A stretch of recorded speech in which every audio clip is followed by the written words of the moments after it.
Mr. Opik, some anti-royalists are citing dozens of British wars and conflicts during the reign of Queen Elizabeth as a reason why they are calling this monarchical system to end. Others are recalling the British Empire's history of brutal colonialism.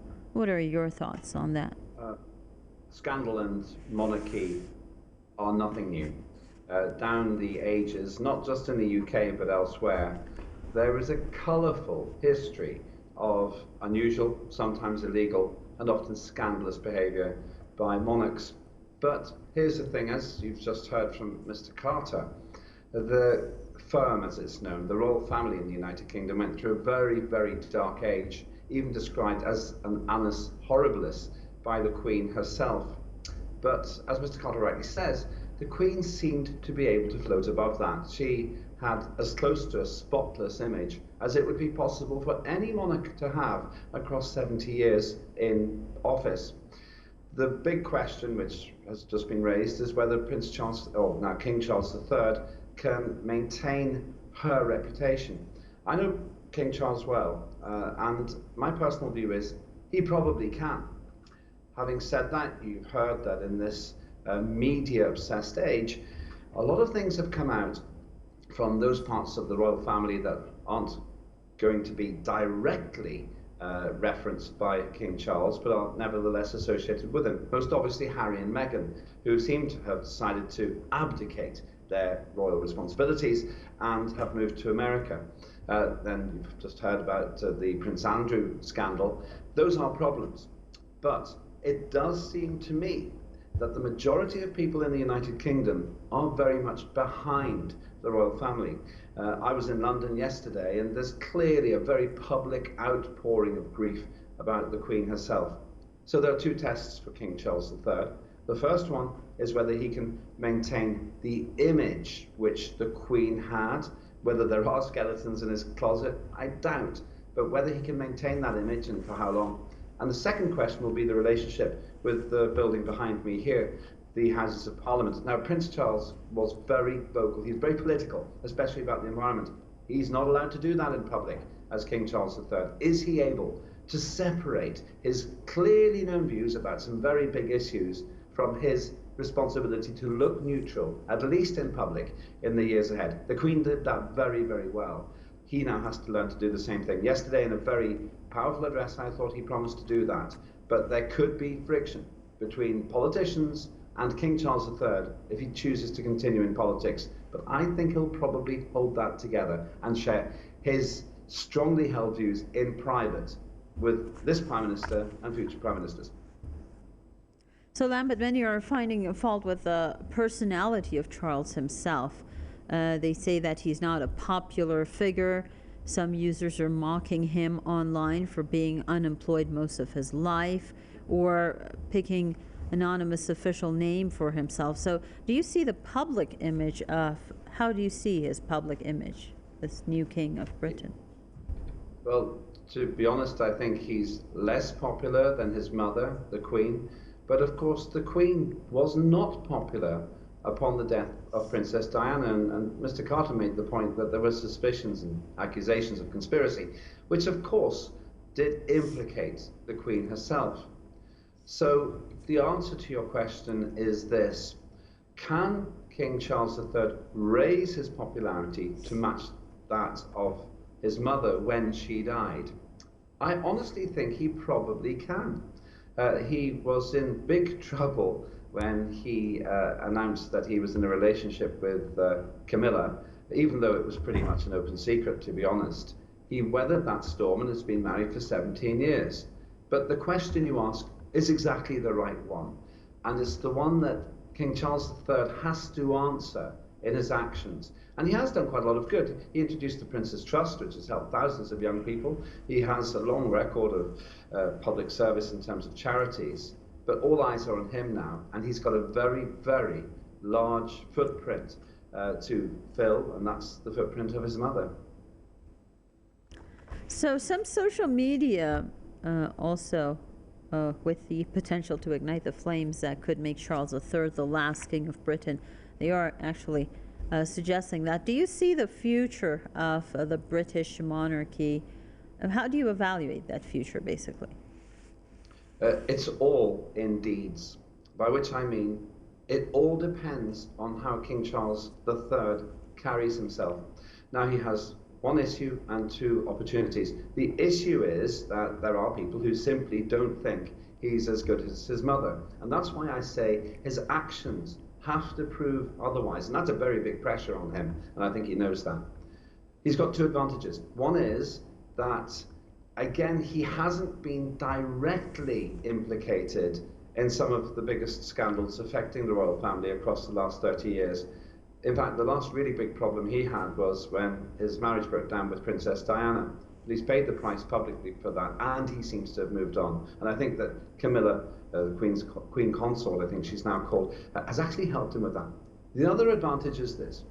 His son, William, is widely regarded as a very eligible future king.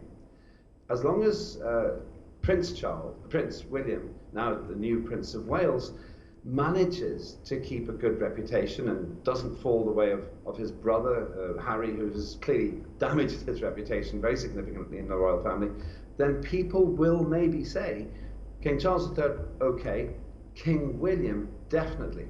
But then after that, who knows? And we're now talking about a span of probably 50 years. At that point, probably you and I won't be sitting in studios discussing the question. Exactly. There's also the question of Commonwealth states, Lambert. A growing number of people are pointing out that the political association has lost its relevance today and should be scrapped. What is your opinion? Yes, this perhaps is a much more difficult challenge for King Charles III and indeed for the British government. Many people, including myself, believe that Queen Elizabeth II was instrumental in being the glue that bound a third of the world's population together, 56 countries, and she visited either most or all of those, and her force of personality made a difference. It was her who coined the phrase, "I have to be seen to be believed," a phrase we now use in English popular culture. But already we see signs of the disruption of the Commonwealth. We've seen Barbados, Jamaica, places like that clearly expressing a desire to leave. Whether the fragility of the Commonwealth will become greater under King Charles III or not is a big discussion here. My personal view is King Charles III knows this, and this actually points to an even bigger problem for the United Kingdom. It's an empire in decline, and the Commonwealth is a polite word for Britain's former empire. And probably, if you were to ask me, in the next 10 years, we will see countries becoming friends of the United Kingdom, but leaving the Commonwealth. And probably King Charles III would be wise to accept that rather than fight a losing battle in some cases. Thank you very much, Lambert. Now we can see images still coming from London as those who witnessed the ceremony are apparently signing the papers as witnesses. King Charles III has been formally proclaimed the monarch. And these are images that we're receiving from St. James's Palace in London. You can see some aerial footage from the location of the ceremony.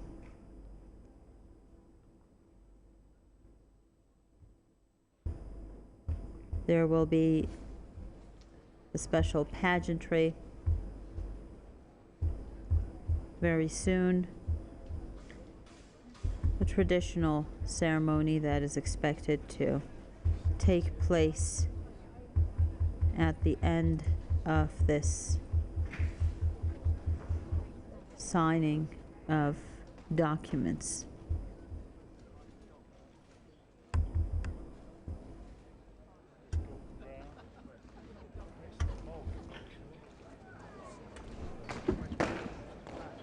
Just look for the top hat. Is that around your top? Golden brown's just behind it. Sort of hidden. In any other way.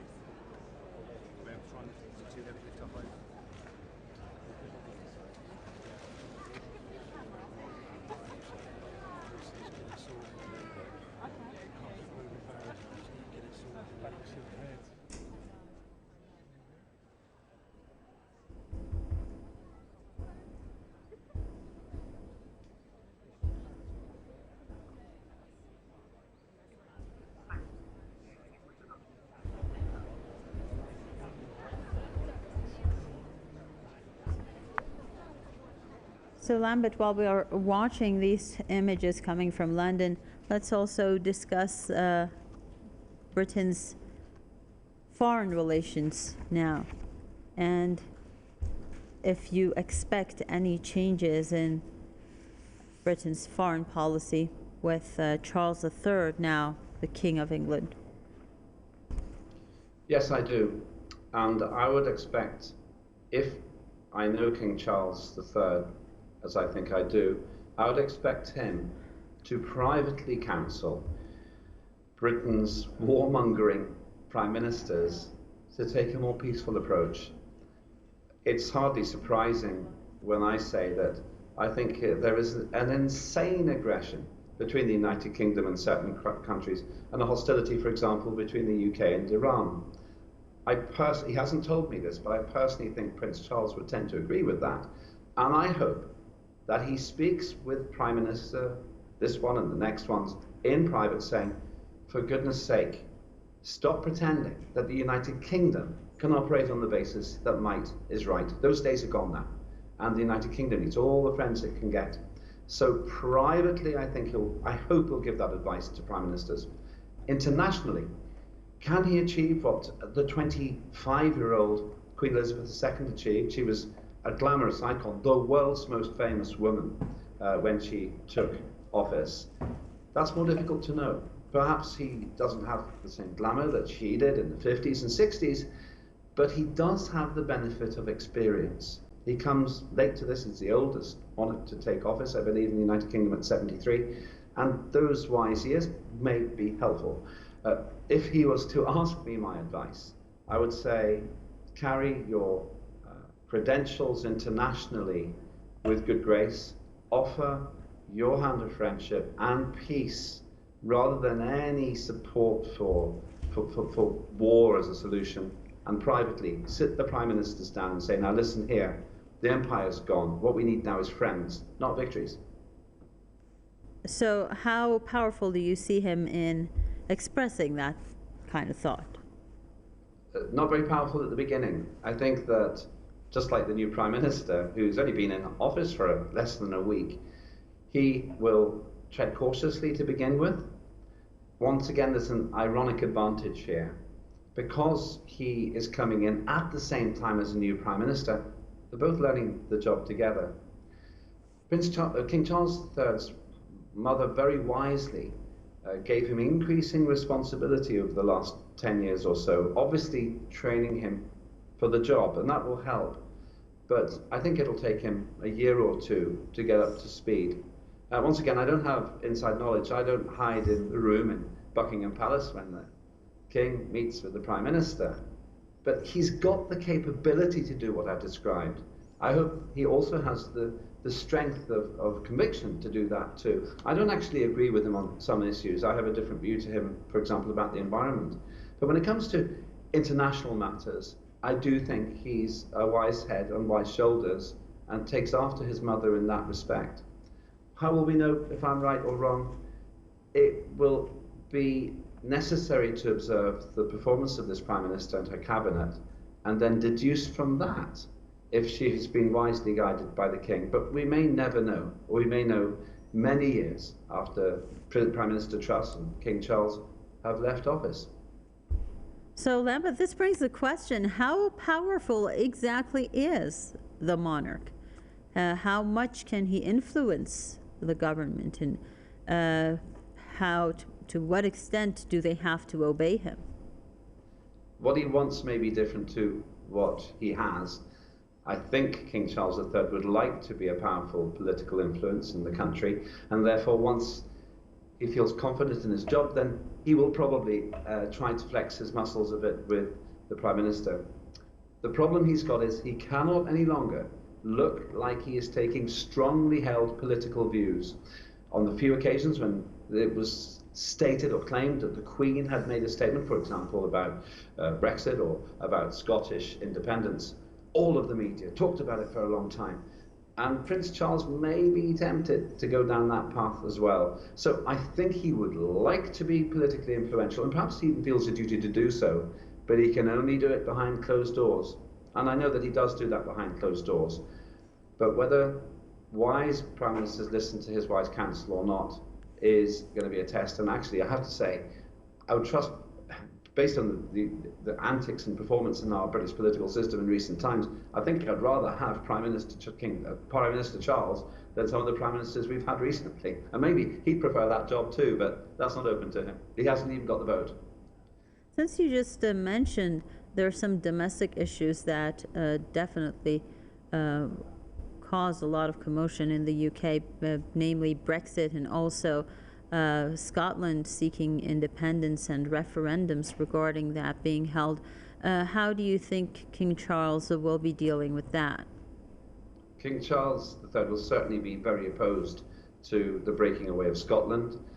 The whole royal family, and particularly the late Queen Elizabeth II, were very closely aligned with Scotland. And in fact, her favourite place was probably Balmoral, north of the border.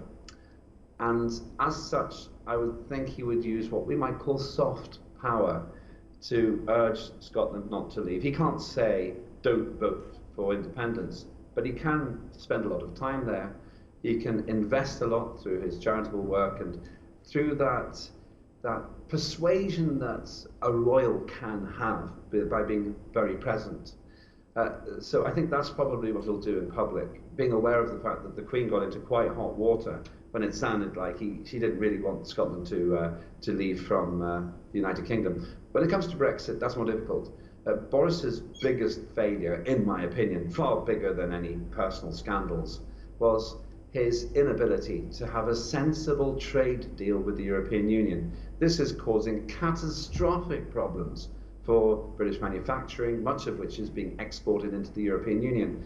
I don't think there's much King Charles III can do to undo that damage. I said earlier on in the week on Press TV that however good a driver you are, even a royal driver, you can't uncrash a crashed car. And I think that's the problem we've got here. So with Scotland, with the Union and the unity of the Union, he can do something. Just as the Queen went to the south of Ireland to try to heal wounds there. When it comes to Brexit, that horse has bolted. And I don't think there's much that King Charles III can do except to maintain good relations with other European royals. So basically, based on what you just explained, Lambert, we are expecting King Charles to have more of a public relations role here to move forward with his political agenda. Is that right? Yes, I think so. The Queen was more political in private than she let on in public, but across 3/4 of a century of experience, she learned to stay silent when she needed to. Charles will find that more difficult. Charles, we all know, is a campaigning activist. Once again, without going into the environmental debate, he's been very clear about his views about what some people call the climate emergency, not something I believe in myself, but he clearly does. He clearly felt that there was social injustice in the country and set up much charitable work, part of which I was honoured to be involved in as well. And I think the question you ask actually is a really interesting one to watch. How much will he eventually feel obliged to help a country which is losing its empire, which doesn't have the authority that it had in 1952 when his mother became queen? And to what extent, as I said before about the Commonwealth, will he have to accept that he is presiding over a declining empire? All empires rise and fall, and the British Empire is still in decline. And if he can help that happen gracefully rather than awkwardly, then perhaps he's served a very useful purpose in his role. Yeah. Thank you very much, Lambert.